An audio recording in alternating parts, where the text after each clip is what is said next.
You're at a tech event, loud crowd, cameras everywhere, and sitting on a table is what looks like a normal smartphone until it moves. Not a vibration, not a notification. It lifts its head. That was my first encounter with the ARRI robot phone. And I'm telling you right now, this is not some glass box concept they're afraid to let you touch. This thing is real. It's built. It's functioning. And honestly, it's kind of alive. Let me explain. From the back of the phone, a robotic arm unfolds, smooth, precise, almost elegant. And on the end of that arm, a 200-megapixel camera. But here's the twist. It's not just popping out for style points. It moves freely, like a tiny mechanical neck. Up, down, side to side, full rotation. It doesn't feel like a camera module. It feels like an eye. And when it locks onto you during a video call and follows you as you move, that's when it hits you. This isn't passive hardware anymore. It reacts. I watched one unit sitting idle and the camera was gently nodding. Not dramatically, just subtly, like it was breathing.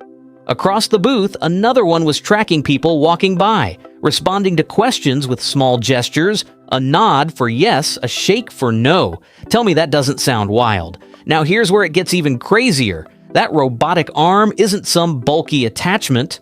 ARRI built a micro motor that's 70% smaller than what's normally used in the industry. Smaller than a €1 coin. But it's strong, built with insanely high-grade materials, and it powers what they're calling the smallest 4-axis gimbal system in a phone. Translation? This thing moves like a human neck, and that changes everything for video. We've all seen stabilization on smartphones, software tricks, cropped frames, digital smoothing. This is different. This is physical motion, real-time sensing, actual compensation happening mechanically. It shoots steady footage while the camera arm adjusts itself in space.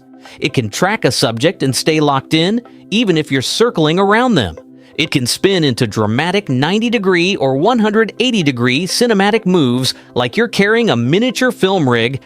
And yes, they worked with ARRI, the same company that builds cameras for major films.